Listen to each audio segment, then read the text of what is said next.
too much. All I'm going to say is this. The Warriors have to win tomorrow night. They cannot go back to Loud City this weekend down 2-0, because if it is, we might be talking sweep.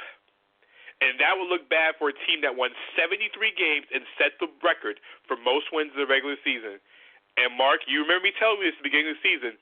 I said they were going to get exposed in the playoffs. I said the Thunder was going to do it. Kevin Durant and Russell Westbrook got to make me have 3 games to make me like a genius, because I called it all season. We're going to take a quick break here on Full Court Press Radio, here on the Happy Hour Network and the Full Court Press Radio app. Myself, Marc Johnson, Eric Cisneros, we're going to talk about the other conference final that's going on right now, starting tonight in Cleveland.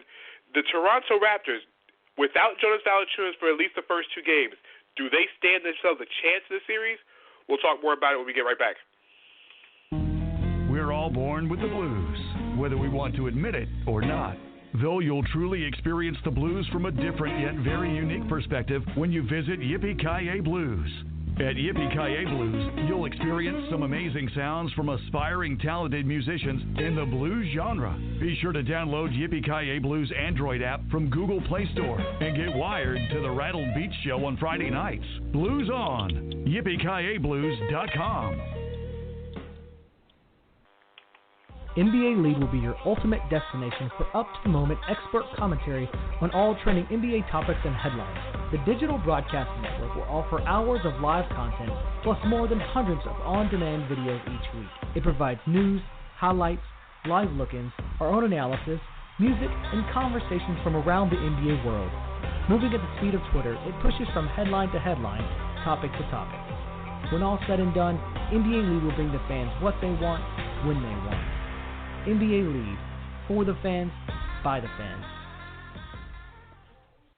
Are you looking for some sick sports apparel? DHTK designed some of the newest and coolest brands such as Represent, Game Over, and Don't Hate the King. DHTK's vision is to integrate culture, fashion, and attitude that best represents the players and caters to us, the fans. Click on DHTK.com and subscribe to their mailing list for an automatic 10% off your order. If you are a basketball fan, follow DHTK on social media. Visit DHTK.com for more details. DHTK.com. You don't have to be a king to dress like one.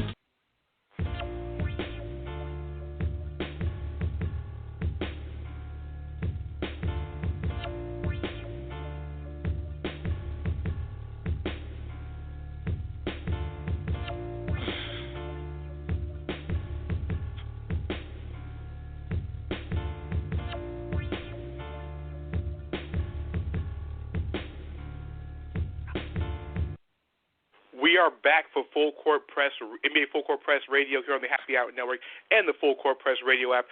I'm your host, Dane Thompson, hanging out with my main man, Eric Cisneros, and Marc Johnson of NBAFCPRadio.com. 347-857-1947 is the number to check in with us tonight. I know everybody wants to talk NBA lottery.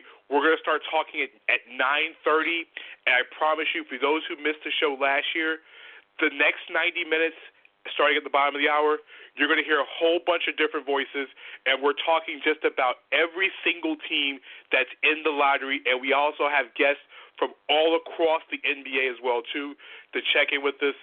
You can't wait for this. But there's a game going on tonight, guys, out in Cleveland, Game 1 of the Eastern Conference Finals between the Cleveland Cavaliers, a team that has not lost a game in the entire playoffs, against the team that's played 2 7-game series and have played the maximum 14 games you possibly play with the Toronto Raptors. Game 1 scheduled for Cleveland. The game's going on right now, so if you're watching the game on ESPN, put the game on mute and put us on right now. But, guys, let's look at this series for what it is right now. I picked Toronto from the start of the season to be the one team that stops Cleveland and the one team that has a chance to do it. It just so happens in the middle of last series, Jonas Valanciunas, the biggest reason why that it would cause Cleveland problems, has sprained his ankle and is going to be out for Game 1, probably Game 2, and we don't know his status for Game 3 yet. Guys, let's talk about the Toronto Raptors. Do they even stand a chance of winning more than one game in this series, Mark?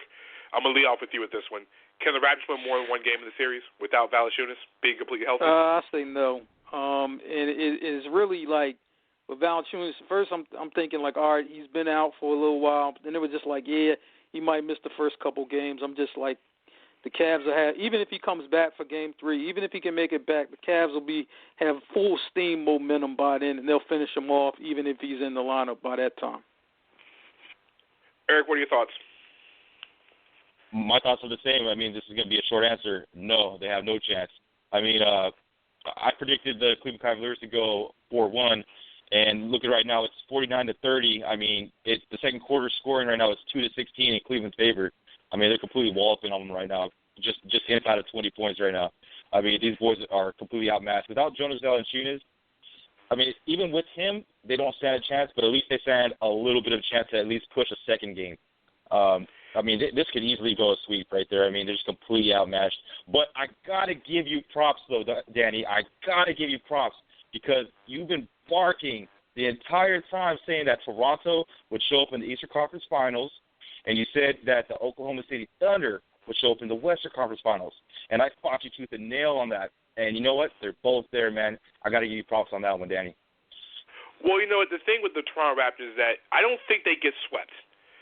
Because I think the backcourt of DeMar DeRozan, who is a free agent Laker fans, and Marc's boy up in Philly, Kyle Lowry, they're going to win one game. They're not to me, they're the best backcourt that's not the Splash Brothers in the NBA. I know the only drawback between those two is that they have to take a ton of shots in order to get their points. They're not like Curry and Thompson who could just shoot 15 times and score 96 points. DeRozan's not exactly the best shooter in the world, and Kyle Lowry is streaky at best. But because of Kyle Lowry's heart in one of these games of this series, it's going to will them to a victory. Probably Game 3. They won't win tonight. I don't think they'll win on Thursday either. I think they'll win one game in Toronto, and then when they go back to Cleveland, LeBron obliterates them in Game 5. But what I'm saying is this Raptors team, from top to bottom, I think they match up very well when healthy. I think DeMar Carroll, when healthy, can guard LeBron James. I think Kyrie Irving has a problem with Kyle Lowry. And I think DeRozan, can eat J.R. Smith alive, which means they have to play a lot more Iman Shumpert. The only difference is that Toronto, to this day, will make a mistake. And I know Matt Sayuri is one of the smartest GMs in the NBA, but him not getting a power forward at the deadline shot the Raptors' playoff hopes. Marc, there are plenty of power forwards out there. Markieff Morris, there was even Chris Humphries. They could have found some power forward, maybe even traded for Ryan Anderson, some kind of power forward that could have helped Toronto, especially now. But when you have to go against Kevin Love, I mean, Marc, do you think the Raptors dropped the ball on this one? Do you think the Raptors could ever get back to this level again? Well, you know, they're going to have a lot of questions to answer over the summer. I think, you know, for the front court, I do agree with what you said. I think they could have got a power forward. You know, I thought Patrick Patterson has given them, you know, a nice boost in the minutes that he was in there. But when you're rolling out guys like James Johnson and other guys like that, you're really putting yourself, you know, in trouble. Scola, I mean, these guys, you know, been done over maybe a couple years now. They've been done. So, you know, they could have addressed that. Markieff Morris moved for nothing. You know, you could have got him, Tobias Harris, you know, who, you know, moved out of Orlando basically for nothing. So a lot of these guys at the deadline went for nothing. So, you know, you could have got a guy. And they just kind of failed to do that. I thought they had enough shooting, so they could have actually went and got one of those burly power forwards who's physical and tough. And that's the type of player you need to play against a Cleveland. You don't need a finesse guy who's going to shoot a bunch of threes. You need guys who are tough and physical. And, you know, you have to just see what happens. But for Toronto to get back to this point that they are now, I think they're going to have to address some things in the offseason. They got to start with DeRozan, and they have to move on from there. Eric, if you're a Raptors fan right now, and we're going to put the optimistic hat on you, Mr. Optimism, on this one. I know we all know the Raptors don't stand a chance in this series, but I'm going to put your optimistic hat on. If one player other than DeRozan and Lowry has to play out of his mind for this series for the Raptors to stand a chance, which Raptor player is it? Well, since Joe Bell is out for a couple of games and he's still up in the air, you don't know if he's going to come back. I'm going to have to go with DeMar Carroll. Going back to them not getting the power forward, they actually played really well when they played that small ball with Kyle Lowry, Corey Joseph, DeMar DeRozan, DeMar Carroll, and Bismack Biyombo. probably their best lineup, sans Valanciunas right there. It is kind of small, but I mean it's kind of efficient. They did actually pick up a power forward. They picked up J.J. Hickson, but I mean he's MIA. We haven't seen him around, but yeah, man. What was the original question? Well, guys, we got a couple quick minutes before we go to the bottom of the hour. Let's talk about the Cleveland Cavaliers, the team that's undefeated right now, and it seems like they're about to still be undefeated right now. They're probably, if unless this holds to form, the Cavs should pretty much blow away the Raptors in Game 1. LeBron James is LeBron James. Kyrie Irving's Kyrie Irving, and Kevin Love is Kevin Love. But really, guys, if one player has to make a big impact, not in this series, but now we're talking about the NBA Finals, whether it is Golden State, whether it is Oklahoma City, what's the one guy on the Cleveland Cavaliers roster that, to me, that you will make the most damage? For me, it's a guy no one's talking about. It's Channing Frye. If you watch the Atlanta series, Channing Frye was just standing in the corner shooting layups that were 25-foot shots. He's 7 foot tall, and he stretched the defense, and he's actually a perfect complement to they can run the same offense they could run with Kevin Love with Channing Frye off the bench. If Frye's hitting three-pointers like he was in the Atlanta series, all bets are off. The Cavs are pretty much unstoppable because once you take Love out, you're thinking there's no more perimeter shooting from the bigs. Now you got Channing Frye sitting over there. So for me, if Channing Frye comes in this series and potentially the next series and still shooting lights out, I don't see the Cavs being beaten in the playoffs. Eric, I'm going to go with you on this one. Who is the one guy on the Cavs roster right now, other than the big three, that can pretty much make this a lights-out series? Oh, man, I thought I was going to go completely left field, and you actually spoke for me and said Channing Frye. I'm 100% with you on that one. You nailed that one on the head. I mean, I don't know if you could hear me audibly go, "Oh, Danny took my player right there, man." But I mean, 100%, man. You're all the way right. He was shooting 25-foot layups. He's been a great pickup. He's been an expensive pickup when you look at the luxury tax that they had to dip in to go ahead and acquire him. But I mean, it's been worth it to this point, man. I mean, totally Channing Frye. That's what I'm going with right there. Marc, who you got for the Cavs? Is it a three-way consensus on Channing Frye? Or do you got somebody different? No, it definitely is consensus. He's really been playing well. Maybe a backup to that, is Thompson. If they happen to face, the Warriors, they could maybe give the Warriors, trouble, with the big ball lineup and everything like that. But it would have to be Frye. He's really, provided a spark for them. Just like you said, they can run the same offense. So, I would have to go with Frye. Now, guys, here's a question.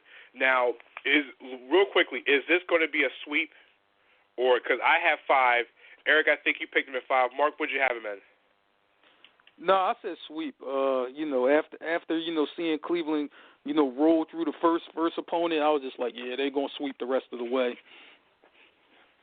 Now, last question, guys, before we go to the Yippee-Ki-Yay Blues Artist of the Week.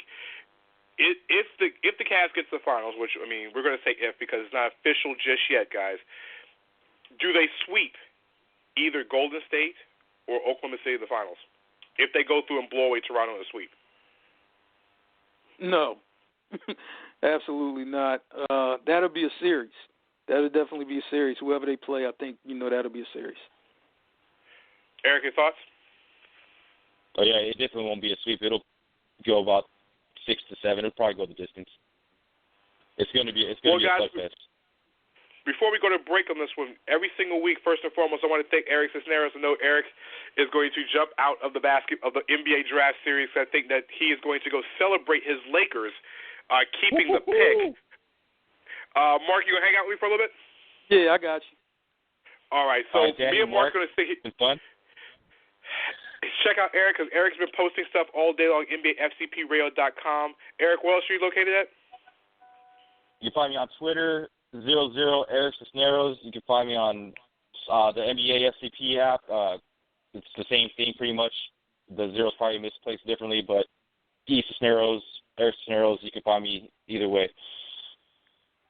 Well, Eric, thanks for jumping on the show with us tonight. And before we go to break, every single week we do this for our good friends, YippieKiABlues.com. Always sends us a brand new blues artist, and this week is nothing different. Our friends at Billy the Kid and the Regulators is the artist this weekend. For those who've never listened to Billy the Kid,